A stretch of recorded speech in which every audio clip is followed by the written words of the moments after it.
Hi folks, we're Tacitus today. Tacitus today, your pushback channel, and thank you for joining this audio live stream. Please listen to this presentation as you would a radio broadcast.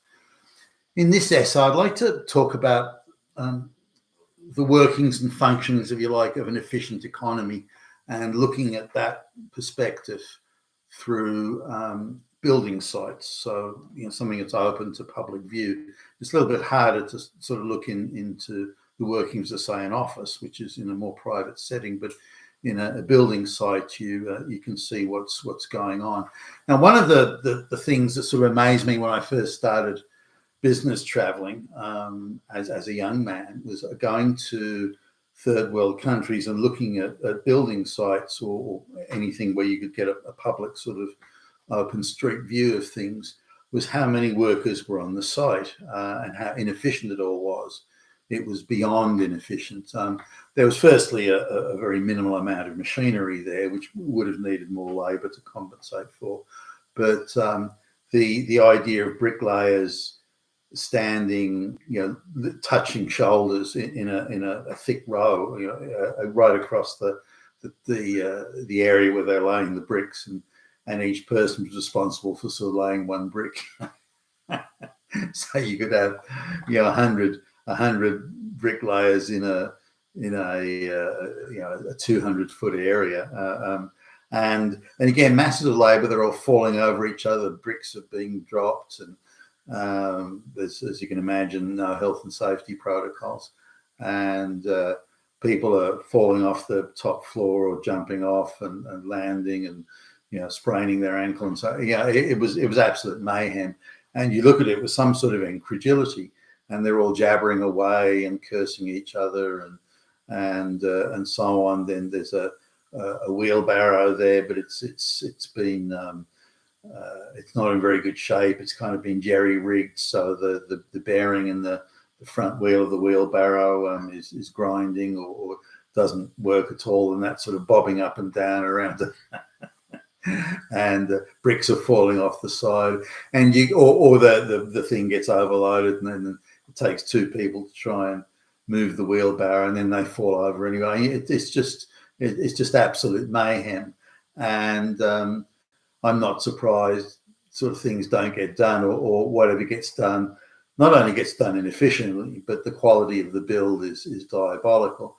And there's a form of affirmative action that exists in these third world countries. It's not necessarily based on race, although it can be, but it's based on the person in charge of the thing has to be a tribal chief, or somebody like that, someone of or say a religious person of stature and so the person who's qualified actually can't be in charge, assuming there is anyone there qualified. They can't be in charge. It's a cultural power thing, so that the people in charge haven't got a clue. They wouldn't know what a brick was, or how do you create a string line to have a straight line of bricks, and so on. So you have this odd sort of snaking curvature of all the bricks. So I thought this was, in a very human noir sort of way, I thought this was quite funny, and to me represented the why a third world country is a third world country, and why it will stay a third world country. As long as these practices and attitudes remain, then it will always be a third world country. As much as they may scream racism or something like that, or colonialism, that is why they're a third world country. So mass inefficiency and mass ineptitude, mass incompetence, and so on. Now, it's no surprise a lot of these buildings and structures fall down or need such major renovation and repair on such a regular basis that you might as well pull it down and start again. But the quality of the work is very poor, as I say.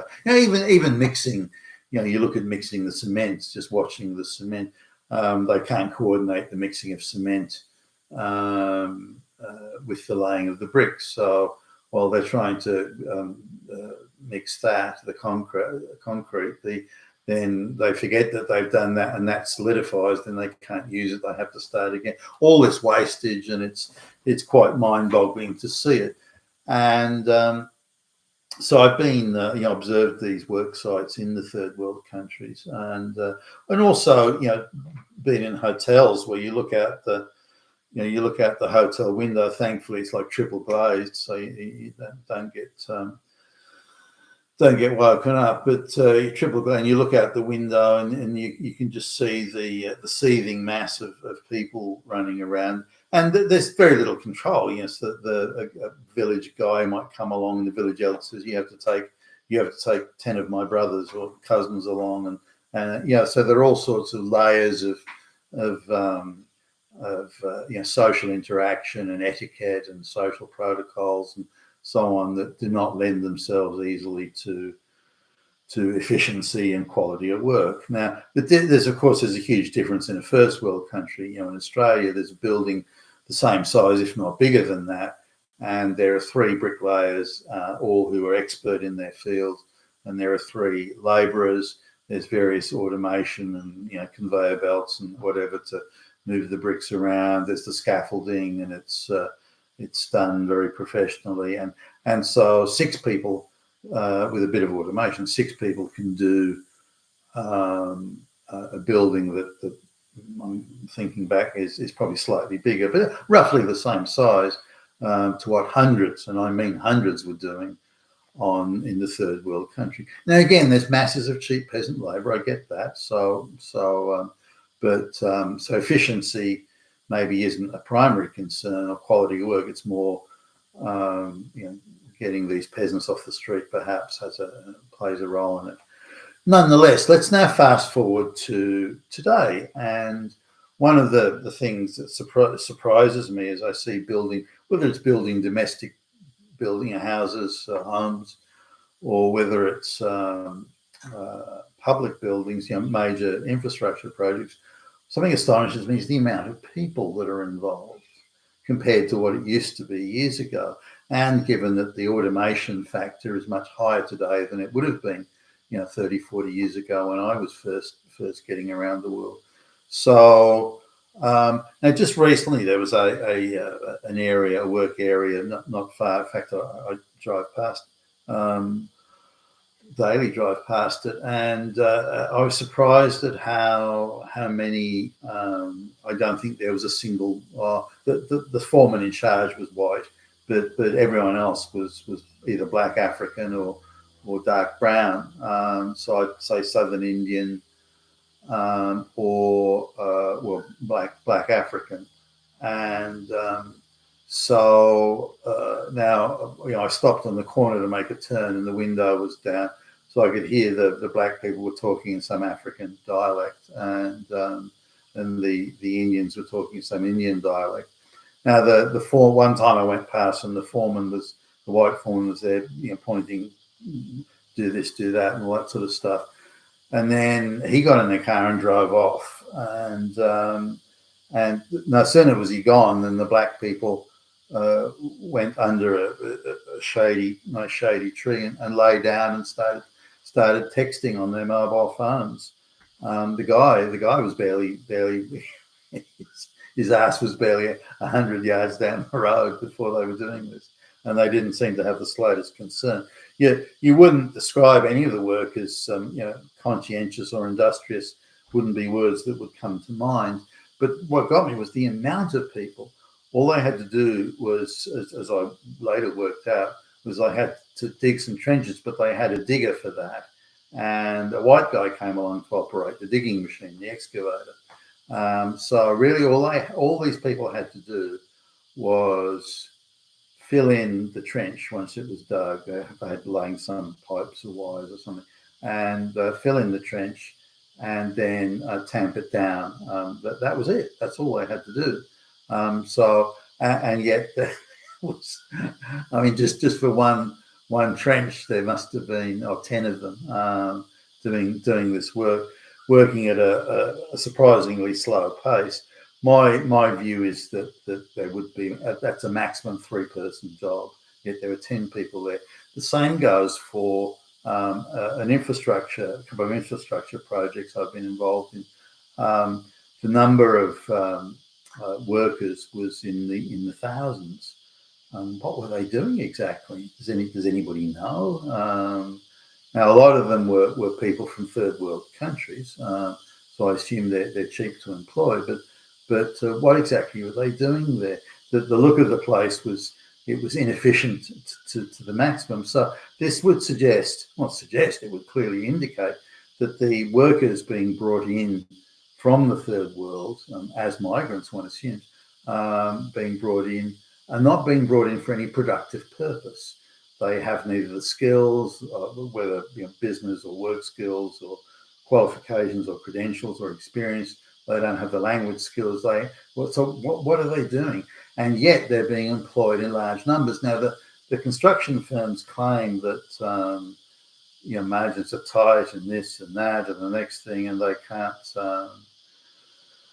They can't find workers, and it's nothing's ever going to get built unless we have mass immigration of illiterate third world peasants and so on. This is an absolute outrageous and a grotesque untruth. The amount of workers swarming over building sites are far in excess of whatever I remember, and are more akin now. So when I see a building site in Australia today, it's closer to what the third world completely out of control mayhem work site was that I remember or have seen, did see all across. You see it today across the third world. You don't have, it wasn't just years ago. So looking at this in the wider perspective, what is the efficiency benefit? What is the efficiency dividend? Because an efficient economy means that the resources are spent at the point of maximum efficiency. Invested at the point of maximum efficiency, rather than being invested in affirmative action, diversity, equity, inclusion, and just stacking the employment, just throwing people at it, and when they don't have jobs to do. Now, I see this in not in such a public sphere, obviously, but I see this in government and business. There are vast amounts of people being employed in the big multinationals where they rely on cozy government deals and government bureaucracies, quangos, NGOs, wherever there's tax exemption, wherever there's taxpayer money being funneled into it, wherever there are cozy backroom deals. The amount of overemployment is chronic. And just firsthand from a lady that me and my wife knows quite well. She moved from a smallish organisation into quite a big one, and she was over recently visiting my wife, and we were sitting down having a coffee, and she staggered at the amount of feather bedding in terms of people who have jobs that aren't needed, and the amount of affirmative action and diversity hires going on where these people actually have no job. They just sort of sit there doing nothing, or there's a make work. They invent levels of pointless, useless, irrelevant work for these people to do simply so it can have the veneer of some sort of productive activity, which, by the way, is very Soviet, very communist. Everybody works, everybody consumes, and so they create these bullshit jobs, these no work, do nothing, not needed, pointless, irrelevant jobs, simply so everyone can sort of pretend to be employed. And so we're moving more and more, I would argue, in the West to what is in fact a third world process where there are many more people than are needed. These people are being brought in under mass immigration. They're not needed. The economy doesn't need them. Now there's claims, the lies, the terrible lies that our government tells us that, they have skills, they're so skilled, they're all doctors and engineers. No, they're not. They're illiterate fucking peasants. So we need to come to the reckoning of what is an efficient economy, and an efficient economy of well-trained, well-qualified, well-credentialed, conscientious, whatever, all that sort of stuff. That's far better than a swarming mass of illiterate, useless, incompetent peasants running around, falling over each other. And we're moving more to that model, the mass of illiterate peasants, and moving away from the efficiency model that once was prevalent in the West. And I think that's to the detriment of all of us, and to the detriment of our standard of living and the wealth of the nation. It's been a task today, your pushback challenge. Thank you for listening.